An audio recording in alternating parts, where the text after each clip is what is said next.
다음에 유럽 그 선진국의 정책 사례를 계속 보게 되면 스웨덴입니다. 스웨덴은 모성 휴가 제도를 도입을 했죠. 1974년 세계 최초로 부모 휴가 제도를 도입을 합니다. 그래서 보편적 부모 휴가 제도와 높은 급여 대체율을 도입을 해서 출산 후 480일간 유급 출산 휴가, 여성에 의한 출산 60일 전부터 아이가 8세가 될 때까지 사용하는 것을 가능하도록 만들었습니다. 봉급의 80%, 대단히 높죠? 그렇죠? 나머지 90일간은 1일 60세크라 해서 우리 돈으로 대략 1세크라가 125원 정도 되니까 한 7만 원 1일 돈을 주는 거죠. 임신으로 인해 일을 할 수 없는 임산부면 최대 50일간 봉급의 80% 수준까지 재정 지원을 해준다는 겁니다. 또 아동수당, 지금 야당에서는 아동수당 준다고 야단인데 또 지금 선별적인 제도를 도입하고 있는데 여기의 경우는 부모의 결혼 여부, 경제 수준에 관계없이 16세 이하의 모든 자녀에게 수당이 지급된다는 겁니다.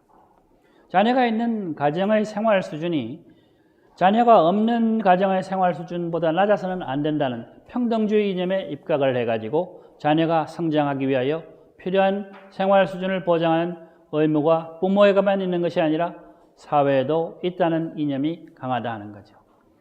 그래서 기본수당, 연장수당, 추가수당, 학생수당 이런 제도들이 도입되고 있다는 거죠. 그 다음에 이제 또 아동보호수당이라는 제도가 있습니다. 의료보험, 휴가수당, 원조수당, 연장된 아동수당, 활동수당, 장애인 아동보호수당 해가지고 이런 질병, 학습장애, 기타 기능적 장애를 해놨고 최소 6개월 동안 특별보호가 필요한 경우에 이런 것들을 할 수 있습니다. 복지제도가 아주 완비되어 있는 나라입니다. 그 다음에 임산, 출산급여 하는 것도 있고 합니다. 주택수당도 있습니다. 아시겠어요?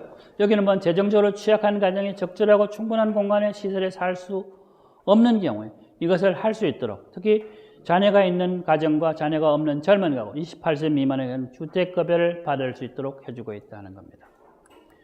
그 다음에 한부모 가족 지원 제도가 또 있다 이거죠. 아동연금도 있는 거죠. 아버지, 어머니 또는 부모가 모두 사망한 경우 아동연금, 차일드 펜션 제도를 아이도 돈이 있어야 되겠죠. 자녀가 17세가 될 때까지 연금을 받을 수 있도록 학생이라면 특별한 경우 여러분들 몇 살이에요? 20살 됐어요? 20살이 되는 데까지 6월까지 해의 6월까지 받을 수 있도록 만들어줍니다. 그 다음에 보육 서비스 1세에서 12세 초등학교 졸업하는 때까지 국공립보육시설 종일제 보육제도 차일드 케어 서비스를 제공을 한다. 단지 아이를 돌보는 것 외에도 교육활동을 병행하는 일종의 유치원 제도다 하는 겁니다. 그래서 거의 우리나라의 경우는 국립보육시설에 아이를 보내는 게 하늘의 별 따기가 지금도 되고 있는 그런 실정인데 이런 것들을 국립시설에서 할 수 있도록 만들어준다는 겁니다. 터울 혜택입니다. 스피드 프리미엄이죠. 다음 잔의 출산 터울이 30개월 이내인 경우 2년 반 이내에 다음 잔을 낳게 되는 경우에는 출산 전의 소득에 상관없이 먼저 태어난 자녀와 동등하게 이런 혜택들을 준다 하는 거죠. 이런 것들이 터울 혜택은 상당히 이제 스웨덴의 출산율을 올리는데 큰 기여를 하게 됩니다. 아기를 하나 낳고 나서 한참 있다가 아기 키우는 게 힘들어지니까 바로 아기를 낳지 않으려고 그러죠. 빨리 낳으면 더 많은 혜택을 준다 이 말입니다. 고령화 대응 신연금 대책을 보게 되면 스웨덴 정부는 인구 변동 추세와 경제적인 상황 등을 고려해가지고 연금 재정을 보다 안정화시킨다는 목표 아래 1999년에 신연금 제도를 도입을 합니다. 평생소득 개념에 기초해서 소득 연동 차등연금제를 도입한다. 2계층으로 되어 있을 겁니다. 그 다음에 근로소득이 없거나 낮은 사람에도 기초생활보장연금을 지급을 한다. 사각지대에 있는 우리나라에서 이런 제도들이 도입이 되고 있습니다만 자신이 선택하여 가입할 수 있는 프리미엄 연금제도 도입을 했고 퇴직 연령은 65세 여기는 또 61세로 인하를 했죠. 물론 일찍부터 연금을 받게 되면 감액 처분은 있습니다. 그 다음에 이제 고령자 지원 정책으로서 65세부터 각종 연금, 사회, 복지 혜택을 국가기관이 제공을 한다는 거예요. 안정적인 생활비, 주택, 기타 의료보험이라든지 또는 여기에는 연령, 성별, 인종, 주거지역 등에 관계없이 공평한 혜택을 제공할 수 있도록 하고 있다 하는 거죠. 각종 사회구호법, 보건의료 서비스 관련법에 따라 가지고 모든 노인은 국가로부터 각종 사회복지 혜택을 제공받는 권리를 보유하게 됩니다. 그 다음에 이제 고령자 복지의 부담인데 각종 의료 혜택 등 사회복지 부담은 대부분 세금에 의해서 충당되고 개인은 총 비용의 일부만을 부담한다. 개인 부담은 5 내지 6%, 지방정부는 82 내지 85%, 중앙정부 부담은 10%, 지방정부의 역할이 강조가 되고 있는 거죠. 우리나라가 이렇게 하려고 하면 세제를 고쳐야 됩니다. 세제 고치는 게 대단히 힘들어요. 그 다음에 이제 고령자 주택 지원이라고 하는 게 있다. 병들거나 허약한 노인들을 위해서 지원을 한다는 겁니다. 이렇게 복지를 하는데 이 나라의 경우에는 전 그 소득 중에 절반 이상을 뭘로 쓰느냐? 복지 국가가 관리하고 그 중에 상당 부분을 이런 복지 지원에 사용을 한다는 겁니다. 프랑스를 봅시다. 이 프랑스는 보육 서비스입니다. 주로 국공립 보육 시설로서 유치원은 무상교육입니다. 3 내지 5세 아동 대부분이 이용한다 이거죠. 부모들의 선택권을 보장하기 위해서 가정 내 보육이나 노동시장에 참여하지 않은 부모들은 대상으로 한 그 시간제 보육 등이 제도화되어 있다. 프랑스 집단 보육소의 보육료는 소득 수준, 보육 아동 수, 보육 일수에 따라 다르다는 것. 파리의 경우 연수입이 3만 유로인 가구에서는 1인 자녀를 주 5일간 보육을 하면 월 300유로. 1,500원씩 계산을 해도 얼마 됩니까? 연수입 15,700유로 가구에서는 3인 자녀를 주 4일 보육을 할 경우 월, 그 다음에 83.68. 100이 안 되죠? 네? 100에다가 1,500을 곱하면 어떻게 됩니까? 15만 원 미만이다 이 말이죠. 보육, 부모 비용이나 가정 내 베이비시터 등의 고용 이런 걸 할 경우는 가족수당 금고로부터 각종 금고제도가 발전이 되었고 보조금이 지급된다. 우리나라에서 어떤 경우는 사람들이 뭐냐면 자유주의적인 그 영국식이나 또는 미국식의 제도를 도입을 해야 된다 그러면서 국가가 지원을 가능하면 축소해야 된다라는 이야기를 하는 사람도 있는데 그것도 옳은 이야기는 아니다라고 하는 것을 알 수가 있습니다. 출산 육아 휴직 제도인데 출산 전에 그 출산 휴가는 16주 동안 거의 넉 달이죠. 휴직급여의 소득 대출은 거의 100%입니다. 남편에게도 출산시 14일, 2주죠. 출산휴가가 법적 권리로 부여가 된다. 출산휴직은 3년간 가능합니다. 두 번째 자녀부터는 정액급여 약 521 유로가 되겠어요. 가 된다 하는 겁니다. 그 다음에 수당제도, 보편적 가족수당이라고 하는 게 있죠. 가족수당에 다자녀 가족에 대한 보충급여가 지급된다. 애가 많으면 돈이 더 많이 들 거 아닙니까? 3명 이상 되는 거예요. 매월 750유로. 가족수당은 소득 수준에 관계없이 20세 미만의 2자녀 이상을 가진 가족에게 지급된다. 다른 수당들과 중복하여 받을 수 있도록 되어 있습니다. 그러니까 자녀가 많으면 더욱더 자녀를 키우는데 어려움이 없도록 만들어가지고 해주겠지요. 각종 지원금 제도가. 특히 수당액은 자녀 1명당 추가가 가산이 가능해갖고 자녀의 연령이 증가할수록 또 늘어나죠. 애가 나이가 많아지면 어떻게 됩니까? 돈이 많이 들겠죠. 보충급여, 가족 보조금인데 부양자녀가 3명 이상이고 자녀 모두 3세 이상인 경우에는 소득 기준에 따라 수혜자에게 제한되는데 그 대상을 해서 보충급여 3명 이상인 경우 준다 말이죠. 자녀 교육수당은 아동 연령별 수당제도와 직업활동에 따른 자유로운 선택보조금 등의 부모의 직업 상황에 따른 수당제도, 다양한 수당제도를 만들고 있다 하는 겁니다. 2009년 이후에 보면 프랑스는 혼외 출산, 프랑스는 결혼을 하게 되면 여러 가지 어떤 제도적인 제약 때문에 이혼 같은 게 힘들고 상속 문제가 복잡하기 때문에 많은 사람들이 동거혼을 택한다 그랬죠. 동거혼 없이도 그냥 같이 살게 되는 경우도 많다 이 말이죠. 팍스라고 하는 거 말고. 그래서 혼외 출산 비율이 절반 이상이 된다 이거죠. 그래서 프랑스 정부는 이들에게도 정식 부부들과 같이 가족수당 보육비를 제공을 해준다. 아기가 있는 곳에는 어디나 다 지원을 해준다 말입니다. 그 다음에 이제 임신 6개월 후에 의료비, 입원비, 치료비 100% 국영의료보험에서 부담을 한다 하는 겁니다. 3자녀 이상 저소득을 대상으로 교통비를 할인해주고 이사 특별수당, 이사하는데 돈이 좀 들 수 있겠죠. 이렇게 많은 돈을 쓴다 하는 겁니다. 연금제도를 한번 봅시다. 프랑스 연금제는 산업별, 직업별로 구성된 사회보장제도의 한 부분이다 하는 겁니다. 일종의 고령보험의 형식을 띠고 있고 이 연금제도는 세대 내, 세대 간 연대 원칙에 입각해가지고 강제부과 방식입니다.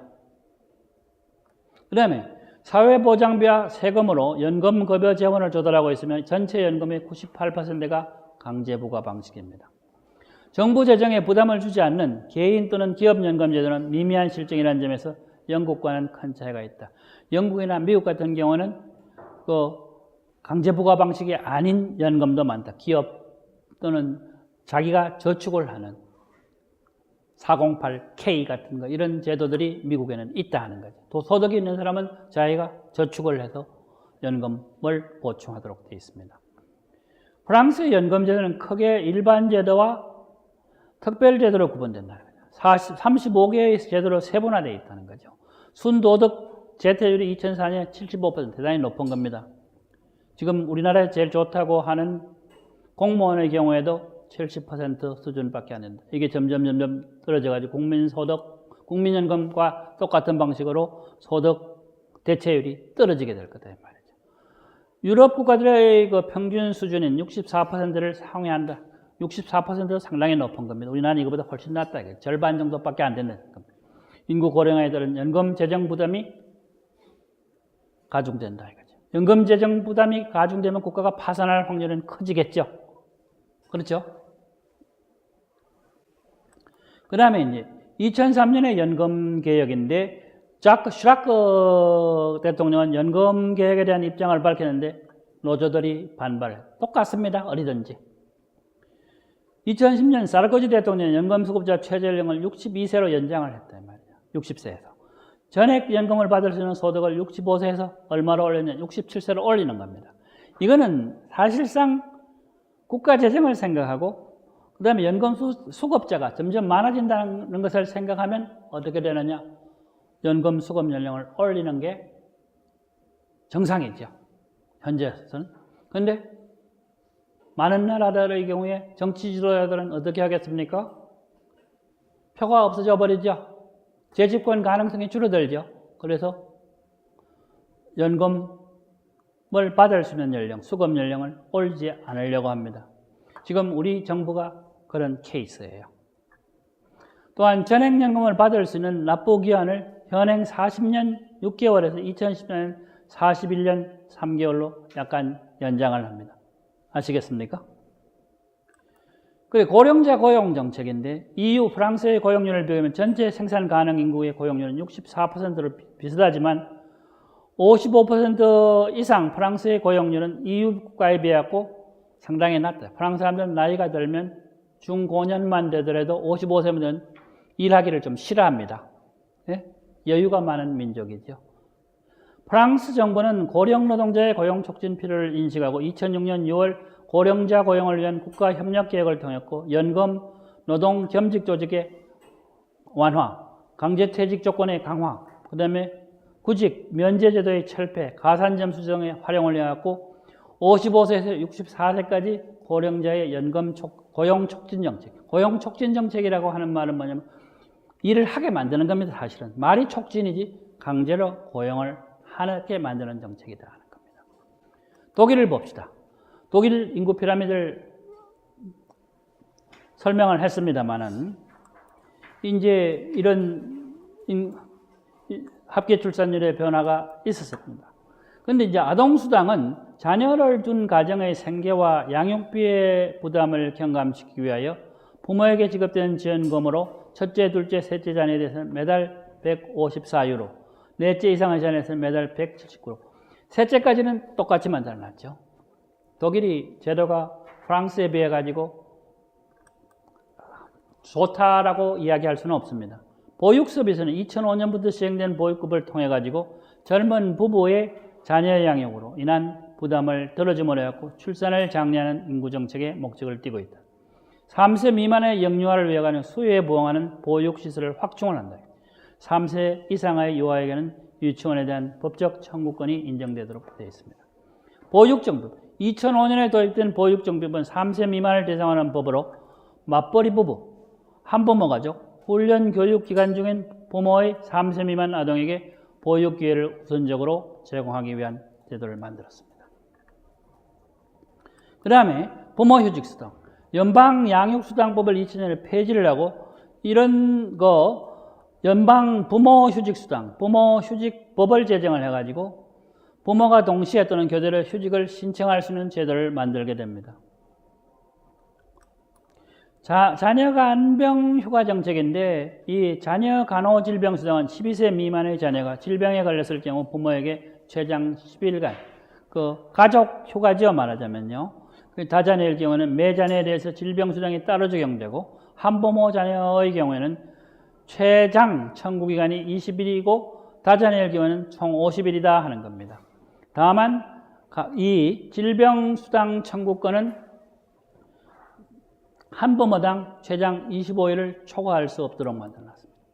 그러면 이제 고령화 관련해서 1993년 연금제도 개혁인데 45년 평균 소득으로 기여한 근로자가 마지막 순소득의 70%, 상당히 높죠. 그러니까 우리 프랑스보다는 높지는 75%였으니까 기본연금을 수급할 수 있도록 해주고 조기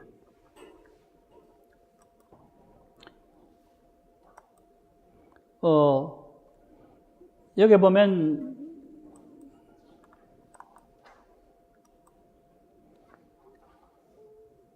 여기서 조기 퇴직 연령을 60세에서 63세로 상향 조정을 했다.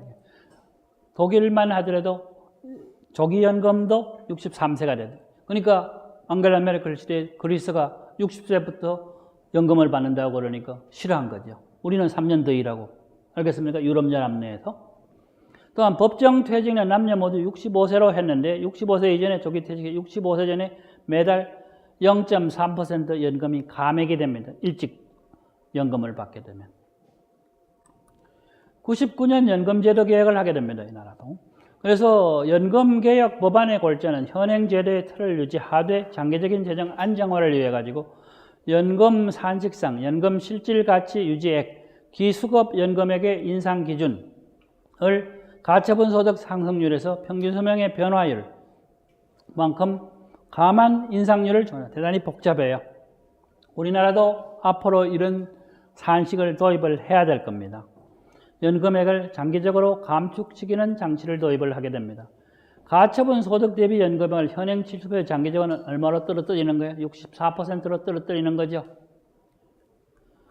그리고 6% 인하를 했다는 겁니다. 이외에도 고령 실업자, 고령자 파트타임 종사자, 여성, 중증장애자에 대한 고령연금 조기 수업 혜택을 2012년까지 조기에 완전히 폐지함으로 해갖고 지출을 억제하는 겁니다. 그러니까 연방 정부가 이 연금제도에 관해서 재정의 어떤 안정을 기하려고 제일 노력을 많이 한 나라가 독일이다 이 말이죠. 아시겠죠? 2001년 연금개혁, 그 다음에 이제 2004년 연금개혁, 그 다음에 중고령자 고용정책이라고 하는 게 있습니다. 인구 구성 변화에 따른 인력 부족에 대처하기 위해 가지고 고령 인력 활용 촉진과 그 다음에 이니셔티브 50 플러스 정책을 도입을 했다는 재취업, 그 다음에 고령 인력의 임금을 일정 수준으로 보존하기 위한 목적이다. 고령자의 취업을 촉진하는 겁니다. 55세 이상 인구의 경제활동 참가율을 50%까지 높이고 2010년 유럽에서 가장 높은 참여율을 달성한다. 55세 이상 제도는 고령자의 조기 퇴직을 감축시킨다는 겁니다. 고령자를 위한 결합임금 제도의 도입과 고용보조금 지원을 통해 가지고 고령 실업자의 노동시장 진입을 확대하는 거죠. 노인들도 일을 해라 하는 겁니다. 오래 사니까. 아시겠습니까? 젊은 사람들도 일을 해야 되겠지만은 젊은 사람들은 일을 하고 싶은데 노동시장 진입이 힘들죠. 고령자는 한번 나가도 또 거기도 힘들어진다. 이런 것을 촉진시켜주는 법을 만드는 겁니다. 근로자의 능력 향상 요구에 대응하기 위해서 직업교육, 독일의 경우에는 직업교육, 훈련교육들 있지 않습니까? 이런 걸 강조한다 하는 겁니다. 그 프로스펙티브 50 플러스라고 하는 건 지역별로 50세 이상 장기실직자를 대상으로 취업 기회를 확대하기 위해서 실시하는 프로그램이라 하는 겁니다. 독일은 78개 지역에서 고용협약에 따라 가지고 421개의 고용센터에서 이 프로그램을 지원을 하고 있습니다. 장년 고용, 50세 이상 되는 사람들, 지역 단위 협력체들이 고용협약에 따라 하고 네트워크를 구축하고 지역 차원에서 노동시장의 특수성을 분석을 하며 장기 실업 상태에 있는 장년의 사람들에게 교육과 그 다음에 사례관리 서비스를 제공한다. 그래서 2011년에 약 20만 명 장기 실업자가 이 프로그램에 참가를 했고 6만 5천 명의 장년 실업자가 노동시장에 복귀를 할 수 있다 하는 거죠. 독일 같은 경우에는 모든 어떤 프로그램이 있으면 이렇게 몇 명이 참여했느냐, 어떠한 결과가 나왔느냐 하는 것들을 정확하게 보여줍니다.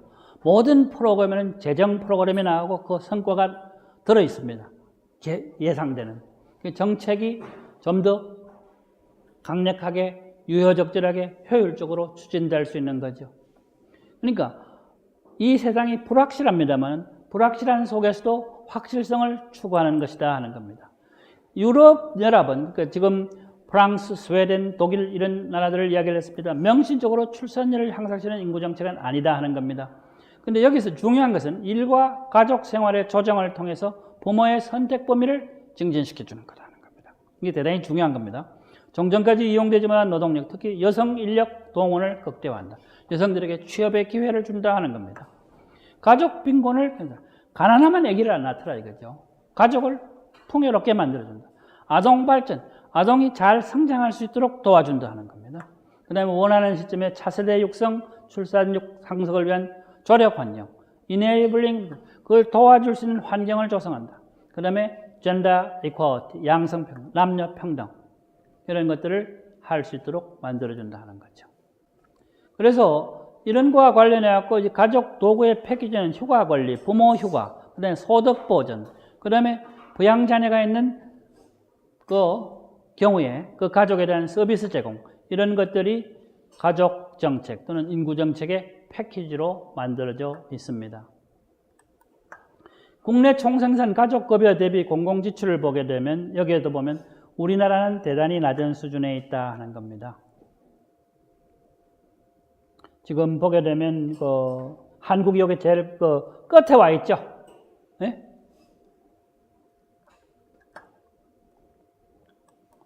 그 다음에 주요의 국내 총생산 대비 가족급여 형태별 지출을 보여도 우리나라는 지금 현재 보게 되면 한국이 되어 있는 거는 지금 현재 가족급여, 서비스, 세제, 현금 이렇게 되는데 이 보육 지원을 하고 있는 지원 요거만 좀 높은 수준이고 그렇게 잘 되어 있는 게 그렇게 많지를 않아요. 지금요.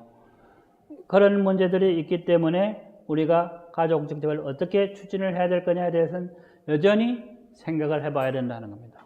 정부에서 지원이 많다, 적다, 어떤 데는 지원을 하지 말아야 된다 이런 이야기를 하는데 최고로 악화되고 있는 이 저출산 문제는 한 번은 꼭 생각을 해봐야 된다는 거죠. 여기에서도 이제 국내 총생산 대비 정부 지출을 보게 되면 한국이 우리나라가 여기에 있습니다만은 우리나라보다는 이 국내 총생산 중에서 정부 지출이 우리나라가 많은 편이 아니에요, 지금요. 가족 복지에 대해서 지출하는 것도 그리 많은 편이 아닙니다. 저출산 쪽에도 지출하는 게 그리 많지 않다 이 말이죠. 여성 출산휴가 법정기간 임금지표를 보더라도 우리나라의 경우에 그리 좋은 사정은 아니다 하는 겁니다. 지금 많이 따라가고 있습니다만은 그 다음에 이제 이런 것들을 놓고 볼 때 우리가 뭘 많이 해야 되느냐 최근에 보게 되면 우리나라 세종시에 있는 공무원이 출산율이 높다 그러죠. 일자리 복귀할 수 있고 그 다음에 보육이 잘 돼 있다고 하는 거 아닙니까? 이런 사정을 고려해갖고 유럽의 선진국의 여러 어떤 정책들이 있지 않습니까? 이걸 형식적으로만 따르지만 보육이라든지 자녀 아동 수당이라든지 있지 않습니까? 실질적으로 도움이 될 수 있는 제도를 만들어야 됩니다. 거기에는 재정이 투입이 돼야 돼요. 아시겠어요? 재정이 투입이 돼야 되는데 지금 보면 우리가 재정 투입을 해야 될 곳이 너무나 많다 이거죠. 한반도가 이 지구상에서 사실상 유일한 분단 국가죠. 이 문제를 해결을 해야 된다 하는 거. 여기에 투입돼야 되는 재정 지출이 크다 하는 거죠. 거기다가 국내 문제, 복지 문제, 빈부격차 같은 게 생겨나지 않습니까? 이런 문제들을 해결하기 위해 생각해야 되는 재정 지출도 대단히 크다 하는 겁니다.